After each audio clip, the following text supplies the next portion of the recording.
사무엘의 마지막 당부. 사무엘상 12장 1절에서 25절 말씀입니다. 사무엘이 온 이스라엘에게 이르되, 보라, 너희가 내게 한 말을 내가 다 듣고 너희 위에 왕을 세웠더니 이제 왕이 너희 앞에 출입하느니라. 보라, 나는 늙어 머리가 희어졌고 내 아들들도 너희와 함께 있느니라. 내가 어려서부터 오늘까지 너희 앞에 출입하였거니와 내가 여기 있나니 여호와 앞과 그의 기름 부음을 받은 자 앞에서 내게 대하여 증언하라. 내가 누구의 소를 빼앗았느냐? 누구의 나귀를 빼앗았느냐? 누구를 속였느냐? 누구를 압제하였느냐?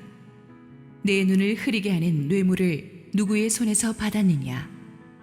그리하였으면 내가 그것을 너희에게 갚으리라 하니, 그들이 이르되, 당신이 우리를 속이지 아니하였고 압제하지 아니하였고 누구의 손에서든지 아무것도 빼앗은 것이 없나이다 하니라. 사무엘이 백성에게 이르되, 너희가 내 손에서 아무것도 찾아낸 것이 없음을 여호와께서 너희에게 대하여 증언하시며 그의 기름 부음을 받은 자도 오늘 증언하느니라 하니, 그들이 이르되 그가 증언하시나이다 하니라. 사무엘이 백성에게 이르되, 모세와 아론을 세우시며 너희 조상들을 애굽 땅에서 인도하여 내신 이는 여호와이시니 그런즉 가만히 서 있으라. 여호와께서 너희와 너희 조상들에게 행하신 모든 공의로운 일에 대하여 내가 여호와 앞에서 너희와 담론하리라. 야곱이 애굽에 들어간 후 너희 조상들이 여호와께 부르짖음에 여호와께서 모세와 아론을 보내사 그 두 사람으로 너희 조상들을 애굽에서 인도해내어 이곳에 살게 하셨으나 그들이 그들의 하나님 여호와를 잊은지라. 여호와께서 그들을 하솔 군사령관 시스라의 손과 블레셋 사람들의 손과 모압 왕의 손에 넘기셨더니 그들이 저희를 치매 백성이 여호와께 부르짖어 이르되, 우리가 여호와를 버리고 바알들과 아스타롯을 섬김으로 범죄하였나이다. 그러하오나 이제 우리를 원수들의 손에서 건져내소서. 그리하시면 우리가 주를 섬기겠나이다 하매, 여호와께서 여룻바알과 베단과 입다와 나 사무엘을 보내사 너희를 너희 사방 원수의 손에서 건져내사 너희에게 안전하게 살게 하셨거늘 너희가 암몬 자손의 왕 나하스가 너희를 치러옴을 보고 너희의 하나님 여호와께서는 너희의 왕이 되심에도 불구하고 너희가 내게 이르기를, 아니라 우리를 다스릴 왕이 있어야 하겠다 하였도다. 이제 너희가 구한 왕, 너희가 택한 왕을 보라. 여호와께서 너희 위에 왕을 세우셨느니라. 너희가 만일 여호와를 경외하여 그를 섬기며 그의 목소리를 듣고 여호와의 명령을 거역하지 아니하며 또 너희와 너희를 다스리는 왕이 너희의 하나님 여호와를 따르면 좋겠지만은 너희가 만일 여호와의 목소리를 듣지 아니하고 여호와의 명령을 거역하면 여호와의 손이 너희의 조상들을 치신 것 같이 너희를 치실 것이라. 너희는 이제 가만히 서서 여호와께서 너희 목전에서 행하시는 이 큰일을 보라. 오늘은 밀베는 때가 아니냐? 내가 여호와께 아뢰리니 여호와께서 우레와 비를 보내사 너희가 왕을 구하니를 곧 여호와의 목전에서 범한 죄악이 큼을 너희에게 밝히 알게 하시리라. 이에 사무엘이 여호와께 아뢰매 여호와께서 그날에 우레와 비를 보내시니 모든 백성이 여호와와 사무엘을 크게 두려워하니라. 모든 백성이 사무엘에게 이르되, 당신의 종들을 위하여 당신의 하나님 여호와께 기도하여 우리가 죽지 않게 하소서. 우리가 우리의 모든 죄에 왕을 구하는 악을 더하였나이다. 사무엘이 백성에게 이르되, 두려워하지 말라. 너희가 과연 이 모든 악을 행하였으나 여호와를 따르는 데에서 돌아서지 말고 오직 너희의 마음을 다하여 여호와를 섬기라. 돌아서서 유익하게도 못하며 구원하지도 못하는 헛된 것을 따르지 말라. 그들은 헛되니라. 여호와께서는 너희를 자기 백성으로 삼으신 것을 기뻐하셨으므로 여호와께서는 그의 크신 이름을 위해서라도 자기 백성을 버리지 아니하실 것이요 나는 너희를 위하여 기도하기를 쉬는 죄를 여호와 앞에 결단코 범하지 아니하고 선하고 의로운 길을 너희에게 가르칠 것인즉 너희는 여호와께서 너희를 위하여 행하신 그 큰 일을 생각하여 오직 그를 경외하며 너희의 마음을 다하여 진실이 섬기라. 만일 너희가 여전히 악을 행하면 너희와 너희 왕이 다 멸망하리라. 할렐루야. 우리 하나님께 감사와 영광의 박수 올려드리겠습니다. 축복된 주일 예배 오신 여러분 모두에게 또 각지에서 온라인 예배로 함께 동참하고 계신 모든 분들에게 하나님의 은혜와 축복이 넘치도록 임하기를 원합니다. 우리 함께 기도하시고 말씀 보겠습니다. 하나님 은혜를 감사합니다. 세상이 너무나 혼란스럽지만 주님의 임재 앞으로 많은 대가를 치르고 예배하러 온 성도님들, 이 시간에 함께 온라인으로 예배하는 국내의 성도님들, 주께서 은혜의 손으로 붙들어 주옵소서. 부족한 종을 감추시고 오직 우리 주님 홀로 영광 받아 주시옵소서. 예수님 이름으로 기도했습니다. 아멘. 지난주에 우리는 사울이 이끄는 이스라엘 군대가 암몬의 침략군을 물리치는 기적 같은 승리를 함께 살펴보았습니다. 상식적으로는 있을 수가 없는 오직 하나님께서 주신 승리였습니다. 그 승리의 한복판에 하나님이 쓰신 사울이 있었습니다. 사울은 비록 최근 왕이 되긴 했지만 연약한 베냐민 출신이었기 때문에 전 이스라엘 부족들로부터 아직까지 전폭적인 지지를 받지 못하고 있었는데 이 한 번의 승리로 인해서 나라를 구해낸 영웅으로 급부상하게 됩니다. 거기다가 사울은 자신을 반대하고 비방했던 세력들까지 용서하고 포용함으로써 이반되었던 민심을 순식간에 자기에게로 끌어모으게 됩니다. 이 기적 같은 승리와 파격적인 용서를 기반으로 해서 이스라엘은 새 역사를 시작할 수 있게 되었습니다. 그래서 우리는 지난주에 사무엘이 승리의 기쁨에 도취되어 있는 백성들과 함께 길갈로 가서 화목제를 드리고 사울 왕을 다시 한번 정식으로 왕으로 선포하는 그런 주기식을 가진 것을 보았습니다.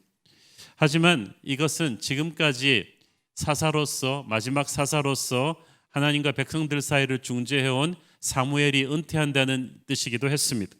즉 사울의 즉위식은 사무엘의 은퇴식이 되는 것입니다. 오늘의 본문은 이제 은퇴하는 사무엘이 새로 즉위한 사울 왕과 모든 백성들에게 남기는 은퇴 설교입니다. 그런데 우리가 곧 알게 되지만 이 은퇴 설교가 너무나 비장합니다. 한껏 승리의 기쁨에 도취되어 있는 백성들의 뒤통수를 때리는 것 같은 엄청난 영적인 무게가 담겨 있는 설교였습니다. 그래서 이 메시지를 들으면서 모두가 두려움에 엎드리게 되죠.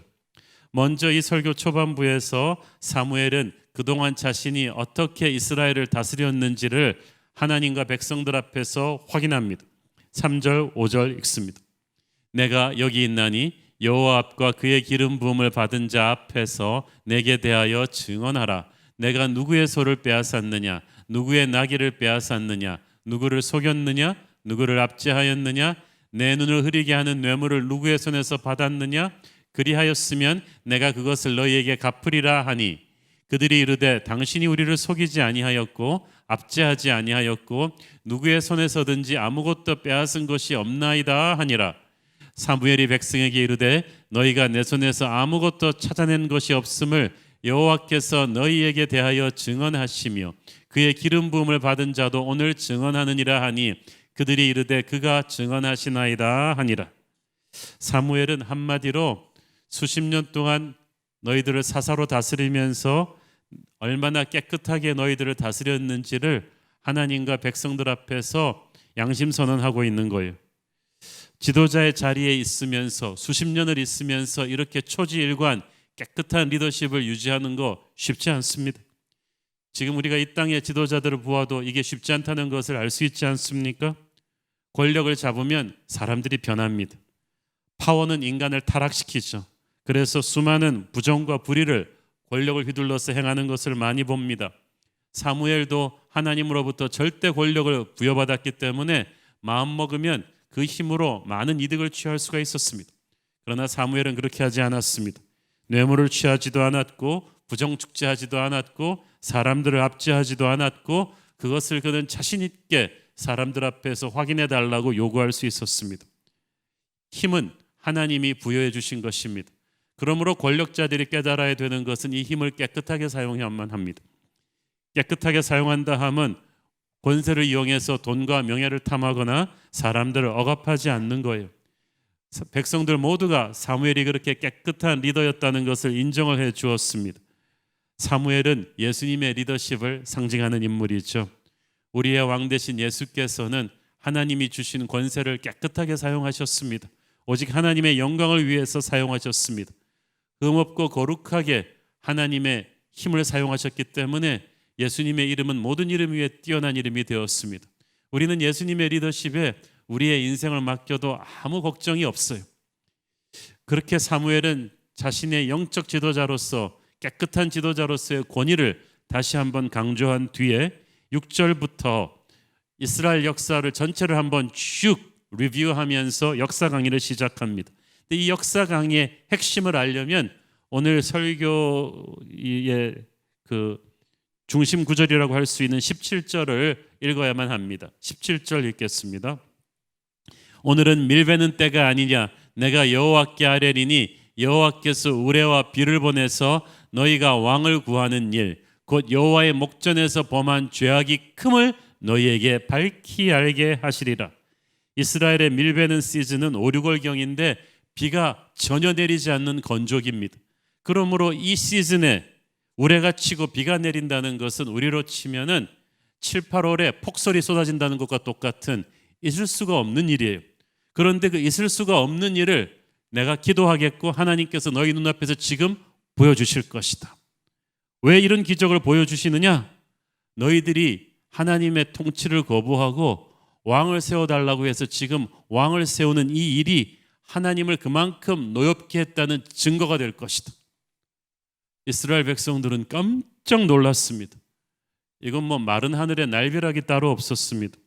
아까 말씀드렸듯이 지금 암몬의 대군을 괴멸시키고 국가 전체가 승리의 기분에 막 도취되어 있는 때입니다. 그래서 사울을 승리의 주역인 사울을 지금 왕으로 즉위시키는 이것을 하면서 그들은 뭐 엄청나게 기분이 좋아 있었어요. 잔치 분위기였어요. 하나님이 자신들의 미래를 축복하신다고 생각했는데 하나님 마음이 그게 아니라는 거예요. 왕의 즉위식에서 이 왕을 세워달라고 한 너희들의 요구가 얼마나 하나님을 화나게 했는지를 알아라 하고 하니까 백성들이 충격을 받았습니다. 왜 하나님이 왕을 세워달라는 이스라엘의 요구에 이토록 노여워하셨는가? 그걸 설명하기 위해서 이제 6절부터 사무엘이 쫙 이스라엘의 역사를 강의해 준 거예요. 그리고 이 역사를 강의해 주면서 너희들의 죄를 깨달으라고 합니다. 너희들은 왕을 원했지만 이미 하나님은 너희들의 왕이셨다. 그것도 왕이라기보다는 아버지에 가까운 그런 너무나 좋으신 왕으로 너희들을 이미 다스리고 계셨다. 너희들이 어떻게 출애굽했느냐? 어떻게 그 무서운 애굽의 압제에서 벗어났느냐? 왕이신 하나님께서 너희 기도를 들으시고 모세와 아론을 세우셔서 애굽에서 구해내신 거 아니냐는 거예요. 그리고 물 한 방울 나오지 않는 광야에서 먹이시고 입히면서 200만이나 되는 너희들을 약속의 땅으로 데려오시고 사나운 족속들이 들끓고 있는 약속의 땅을 정복하고 이 땅에 안착하게끔 하나님께서 인도하셨어요. 하나님은 그토록 이스라엘에게 신실하셨지만 이스라엘은 하나님께 신실하지 않았습니다. 힘들던 광야 시절엔 그토록 간절히 하나님을 붙들던 그들의 신앙이 모든 것이 안정되면서 급속도로 해이해졌어요. 특히 여호수아가 죽고 난 뒤에는 이스라엘은 급속도로 신앙이 타락하면서 가나안의 우상들을 섬기며 세상에 동화되었습니다. 그러자 하나님의 은혜의 보호막이 거두어졌죠. 핫솔, 블레셋, 모압 같은 주변 민족들이 때처럼 계속해서 이스라엘을 침략해 들어왔습니다. 외세가 침략해 오면 나라가 초토화되고 끔찍해지죠. 근데 9절에 보니까 여호와께서 그들의 손에 넘기셨다는 말이 나오죠. 외세 침략은 우연이 아니라 하나님의 징계의 회초리였다는 뜻이. 고난이 극심해지면 그들은 하나님께 부르짖어 기도했고, 그러면 하나님께서는 또 마음이 약하셔서 사사들을 일으키셔서 그때마다 그들을 구원해 주셨습니다. 11절에 언급된 여룻바알, 기드온의 이름이죠. 베단, 입다, 사무엘 같은 이름들은 모두 하나님께서 이스라엘을 구원하시기 위해 쓰신 사사들의 이름입니다. 왜 이 많은 사사들이 필요했느냐? 이스라엘이 위기에서 구원받은 뒤에는 또다시 죄를 지었기 때문에, 그리고 다시 회개했기 때문에 하나님께서 그때마다 다시 새로운 사사들을 일으켜 주셨기 때문입니다. 출애굽부터 사사시대까지 이스라엘은 왕이 없었습니다만은 실제로는 왕이 계셨죠. 왕의 왕이신 하나님이 이스라엘은 직접 왕으로 다스려 주셨습니다. 이것은 열방의 그 어떤 민족도 누리지 못한 특권이었어요. 그러나 불행히도 이스라엘 백성들은 이걸 특권으로 생각하지 않았어요. 오히려 이웃 나라들 같이 눈에 보이는 왕을 원했던 거예요. 엄마가 만들어주는 깨끗한 음식의 고마움을 모르고 불량식품을 찾아 침을 껄떡이는 그런 어린아이가 되고 말았어요. 이스라엘 백성들은 보이지 않는 하나님에 대한 믿음이 없었어요. 그래서 현재 그들이 겪고 있는 고난이 자기들의 죄 때문이 아니고 이 왕정체제라는 정치 시스템이 없어서 그렇다고 생각했습니다. 하지만 그것은 그들의 착각이었습니다. 인간은 항상 문제가 일어나면 그 문제의 원인을 자기 안에서가 아닌 밖에서 찾습니다. 뭔가 외부의 어떤 걸 바꿔버리면 될 거라고 생각했습니다. 그러나 그들이 겪고 있는 고난은 왕이 없는 정치제도 때문이 아닙니다. 무너진 영성의 문제였어요. 이웃의 다른 나라들이 강해서 그들이 짓밟힌 게 아니고 그들의 신앙이 타락했기 때문에 패배한 거예요. 아무리 다른 나라들이 강해도 그들이 굳건히 하나님을 붙들었다면 여호와의 팔이 그들을 지켰을 것입니다. 그러므로 중요한 건 그들이 죄를 회개하고 하나님께 돌아오는 것이었습니다. 해법은 그들 안에 있는데, 해법은 영적인 것인데 그들은 육적인 해법을 찾아 헤매었습니다. 죄를 회개할 생각을 안 하고 왕정 체제를 요구했습니다. 영적으로 무식했던 거죠. 하나님의 백성들의 실패의 원인은 결코 밖에 있지 않고 안에 있습니다. 세상적인 힘이 부족해서 우리가 망하는 게 아니고 하나님으로부터 멀어졌기 때문에 망한 거예요. 그런데 원인 분석을 잘못해가지고 자꾸 고난 탈출을 위해서 세상적인 해법을 선택하면 상황은 점점 악화될 것입니다. 하나님의 말씀을 붙잡고 살아나와야 되는데 세상의 힘을 붙잡고 살겠다고 하니 이게 되겠습니까? 하나님의 백성이 왕을 세워달라고 하는 것은 하나님이 내 왕이 아니라고 말하는 거예요. 세상 권세 잡은 자의 통치 밑에 좀 들어가 보겠다고 하는 것입니다. 이것을 하나님이 얼마나 슬퍼하시겠습니까? 사랑하는 여러분, 상황이 힘들수록 우리는 우리의 머리 대신 그리스도의 통치 밑으로 들어가야 합니다. 그분의 왕되심을 인정해야만 됩니다. 주님 한 분만으로 만족해야만 합니다. 그것이 승리하는 길입니다. 그런데 이스라엘 백성들은 그렇게 하지 않았어요. 그들이 왕을 세워달라고 하면서 사무엘에게 뭐라고 말했습니까? 사무엘상 8장 5절을 보십시오. 그에게 이르되 보소서 당신은 늙고 당신의 아들들은 당신의 행위를 따르지 아니하니 모든 나라와 같이 우리에게 왕을 세워 우리를 다스리게 하소서 한지라. 하나님은 그들을 모든 나라 위에 뛰어난 특별한 민족으로 세워졌는데 그들은 하향평준화하겠다는 거예요. 우리도 다른 나라들과 같이 되겠어요. 그 말은 무슨 말? 은근슬쩍 그동안 다른 나라들을 부러워해 왔다는 거야. 하나님은 보이지 않는 분이시기 때문에 믿음이 없이는 하나님의 통치를 따르기가 어려웠어요. 그에 비해 다른 나라의 왕들은 눈에 보이기 때문에 믿음이 없어도 그럴듯해 보이거든요. 자기들도 그런 눈에 보이는 왕 밑에 들어가면은 효율적으로 적의 침입에 대처하며 잘 살 수 있을 거라고 생각했습니다. 믿음이 없는 그들의 눈에는 하나님이 성에 차지 않았어요. 그래서 그들은 하나님의 종이 아닌 하나님을 대신할 어떤 존재를 원했어요. 그게 왕이에요. 하나님께서는 그 못된 속내 때문에 화가 나신 거예요. 그래서 사무엘에게 말씀하셨어요. 그들은 나를 버려서 자기들의 왕이 되지 못하게 하려 함이니라. 세상의 왕을 원하는 것은 왕이신 하나님을 버리겠다는 것입니다. 하나님의 백성들이 우리는 하나님의 왕으로 하지 않고 다른 나라 같은 왕들을 원합니다. 하나님의 백성이 세상 왕의 부하가 되겠대요. 사자의 아들인데 승냥이 새끼가 되겠다고 합니다.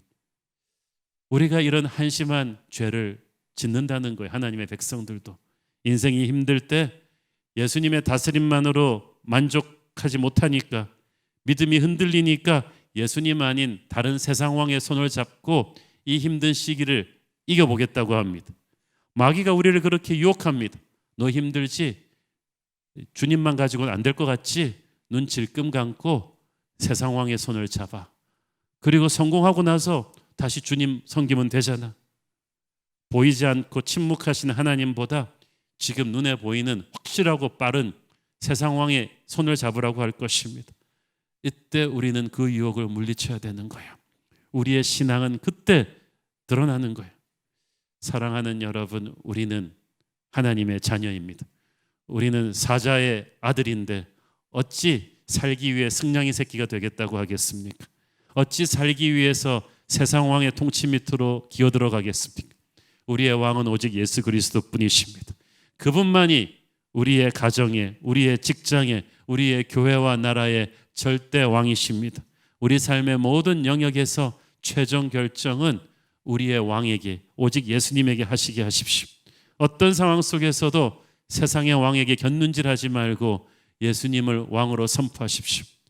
J.R. 톨킨의 반지의 제왕에 보면 이런 멋진 대사가 나옵니다. How do you distinguish a true king? 어떻게 진짜 왕을 알아보지? 대답합니다. 진짜 왕의 손은 치유하는 손이야. Look at his hands. It's a healing hand. 치유하는 손이야. 그의 손을 보면 진짜 왕이 누구인지 알아볼 수가 있어. 우리 주님의 손은 폭력의 손이 아닙니다. 그의 손에는 십자가의 상흔이 있습니다. 여러분과 저를 위해 흘리신 보혈이 흐르고 있습니다. 그 보혈의 손이 우리를 치유할 것입니다. 그 보혈의 손이 우리의 슬픔을 기쁨으로 변하게 할 것입니다. 세상 왕이 주는 진통제 같은 해법을 탐내지 마십시오. 우리 주님의 손을 잡아야 저와 여러분은 살아날 줄로 믿습니다. 추수하는 때 있을 수 없는 우레와 비가 벼락과 함께 천지를 진동했습니다. 백성들은 공포에 질렸습니다. 하나님께 왕을 요구한 우리들의 죄가 그토록 큰 것이었구나. 다들 두려움에 사로잡혀 사무엘 앞에 무릎 꿇습니다. 우리를 죽이지 말아달라고 하나님께 구해주세요. 이때 사무엘이 부드럽게 위로합니다. 20절 읽습니다. 사무엘이 백성에게 이르되 두려워하지 말라. 너희가 과연 이 모든 악을 행하였으나 여호와를 따르는 데에서 돌아서지 말고 오직 너희의 마음을 다하여 여호와를 섬기라. 지금 사무엘은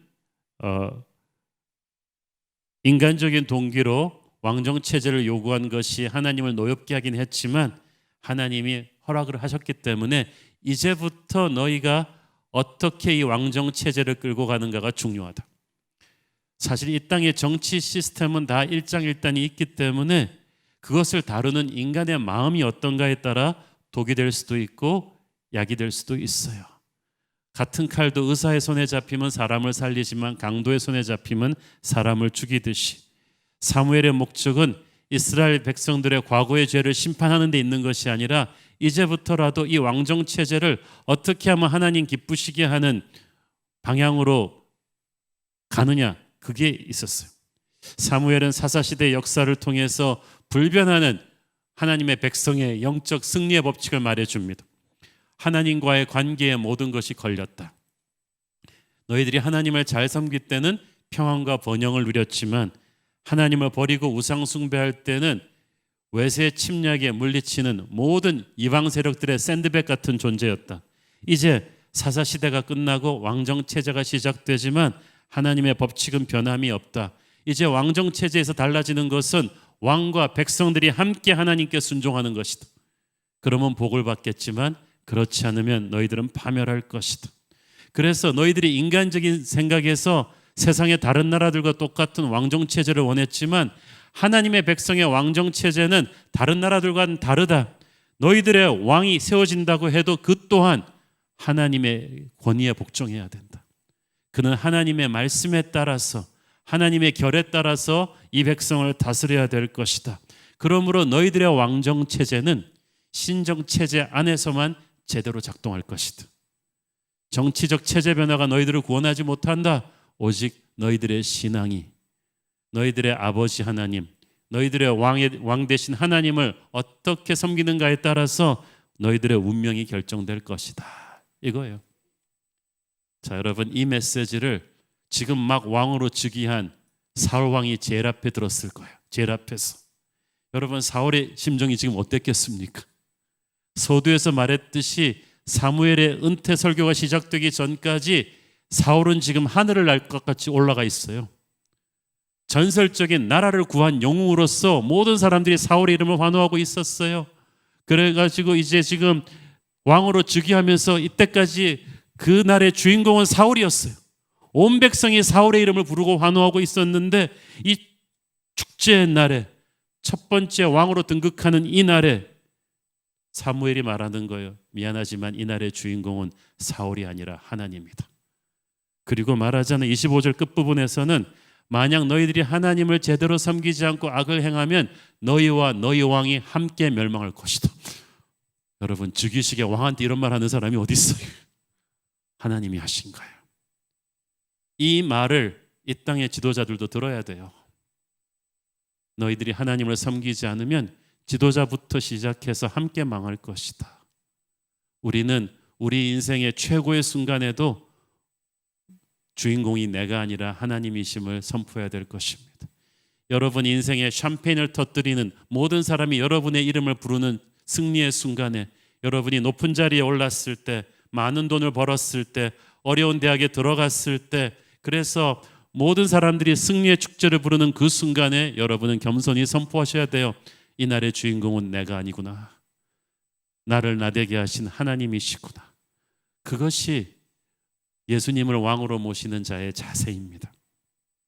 자, 그렇게 하고 이제 사무엘은 리더십 전면에서 물러나는 자기가 남은 인생을 어떻게 살 것인지를 백성들에게 말해줍니다. 23절 읽습니다. 나는 너희를 위하여 기도하기를 쉬는 죄를 여호와 앞에 결단코 범하지 아니하고 선하고 의로운 길을 너희에게 가르칠 것인즉. 우리가 보통 죄하면 거짓말, 도둑질, 강도, 살인, 사기 이런 거 생각하죠. 그런 죄만 안 지어도 나는 괜찮은 사람이라고 생각하는데 사무엘은 지도자로서 백성을 위해서 중보 기도하기를 쉰다면 그게 하나님 앞에 죄라고 말합니다. 그런 그 말은 무슨 말이냐 하면 하나님께서는 모든 영적인 지도자에게 그에게 맡기신 양들을 위해서 쉴 새 없이 기도하는 것을 기대하신다는 뜻이에요. 이 기대를 저버리는 것이 죄입니다. 저는 목사 안수 받던 그 순간부터 계속해서 이 말씀을 하나님 앞에서 보면서 늘 회개하고 살아갑니다. 하나님께서 내게 맡겨주신 양떼를 위해서 내가 다른 것 못해도 그들을 위해서 항상 중보하는 종이 되어야 한다. 그래야 영적인 지도자로서 하나님 앞에 죄짓지 않는 것이다. 영적 지도자는 항상 자기 백성들을 생각하며 걱정과 근심이 끝이 없죠. 그대로 놔두면 스트레스 받아서 못합니다.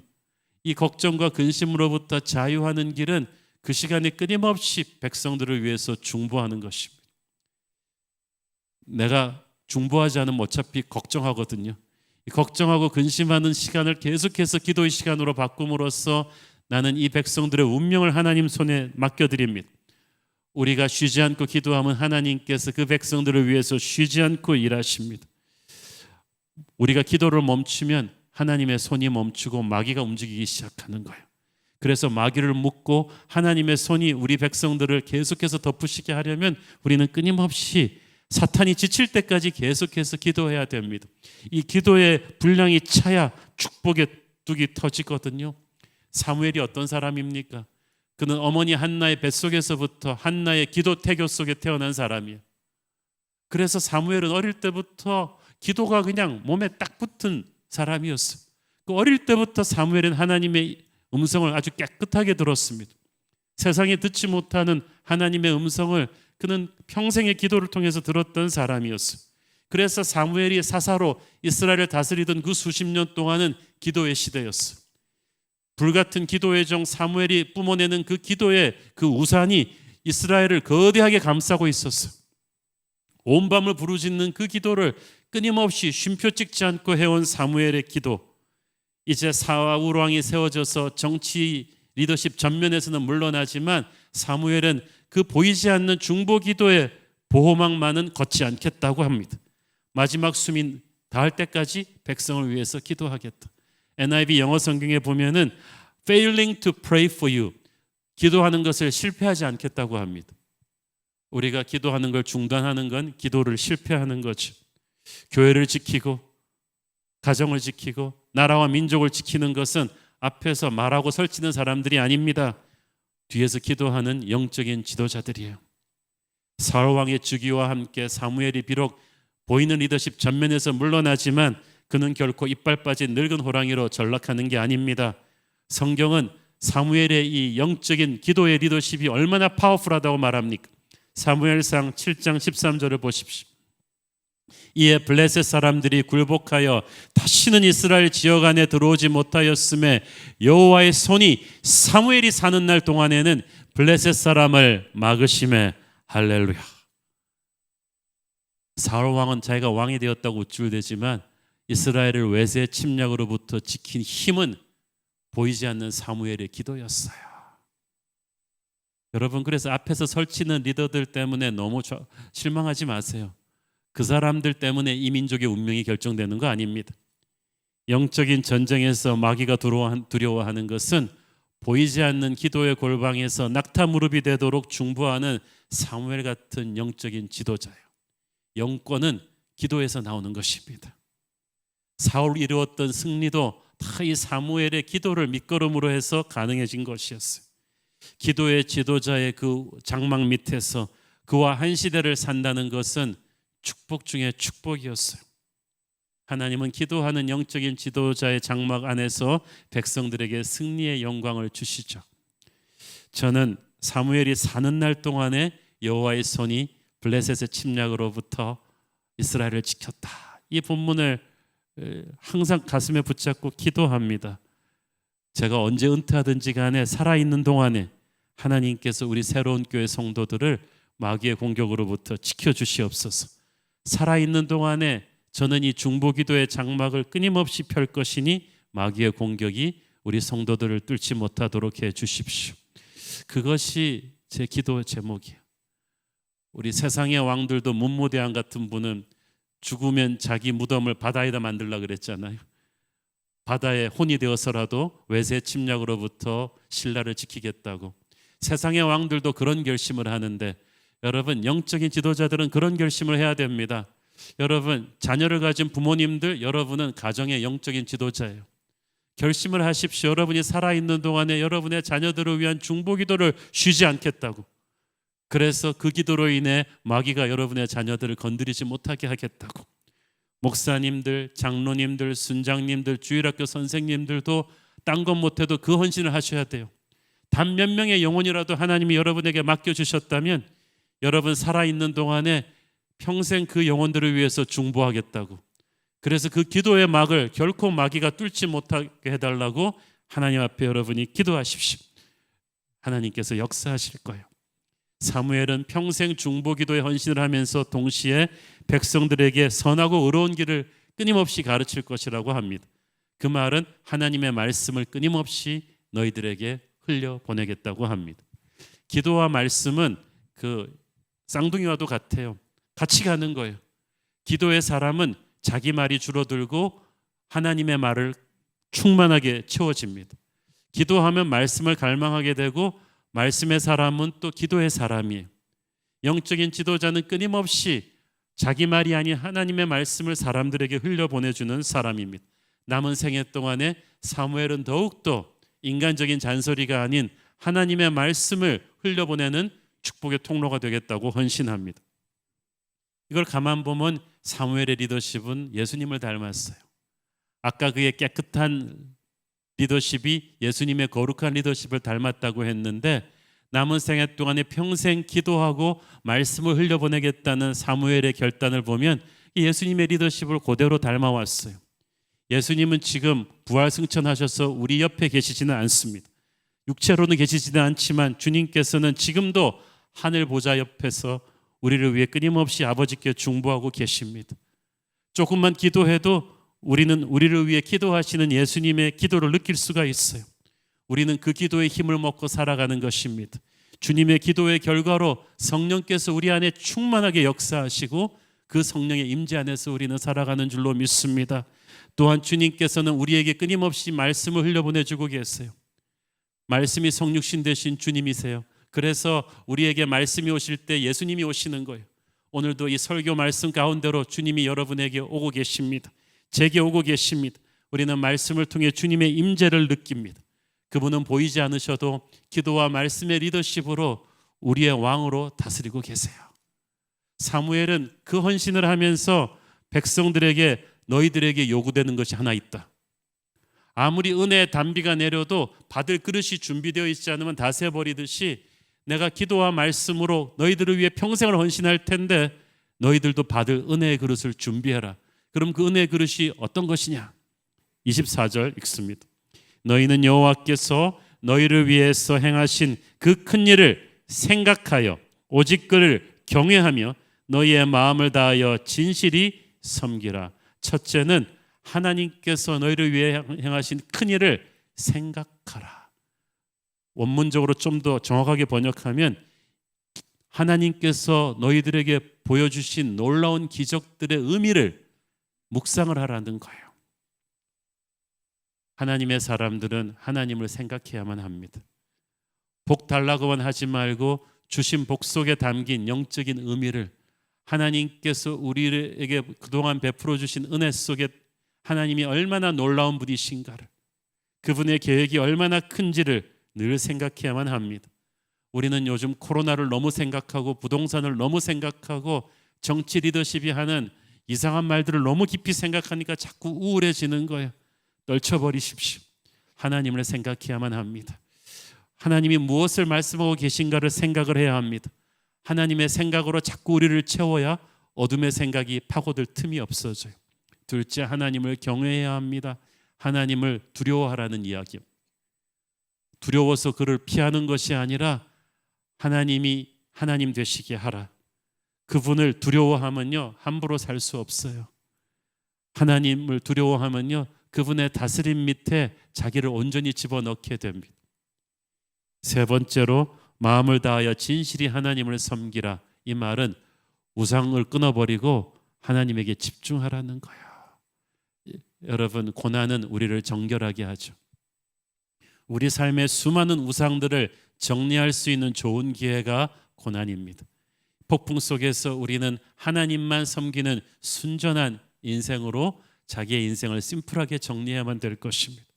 하나님을 생각하고 하나님을 경외하고 하나님을 섬기는 마음의 그릇을 만드십시오. 그러면 예수님이 흘려보내주는 기도와 말씀의 은혜가 우리 안으로 쏟아져 들어올 것입니다. 사무엘은 예수님의 리더십을 상징한다고 했죠. 주님은 우리 옆에 육으로 계시지는 않지만 영으로 함께 하십니다. 지금도 하늘 보좌 옆에서 우리를 위해 기도하시는 예수님께서, 지금도 우리에게 말씀을 흘려주시는 예수님께서 우리의 왕이십니다. 늘 주님께 그분의 시선을 맞추고 다른 어떤 은혜를 구하지 마십시오. 세상이 너무 지금 힘드니까 다른 은혜를 구하게끔 만드는데 주님의 임재에 집중하십시오. 주님의 은혜가 우리를 지킬 것입니다. 주님이 우리의 왕이 되시기 때문에 주님의 이름 앞에 모인 우리는 고난 속에서도 절망하지 않습니다. 우리는 얼마나 은총을 입은 자입니까? 함께 기도하시겠습니다. 주님 은혜를 감사합니다. 우리의 왕은 오직 예수 그리스도이심을 선포합니다. 너무나 힘들고 마음 뜰 곳이 없이 불안한 이 시대를 살지만 하나님께서 우리의 왕이 되시고 주의 백성들을 금쪽같이 지키시는 줄 믿습니다. 오직 주님의 통치 안에 거하기를 원합니다. 예수님 이름으로 기도했습니다. 아멘.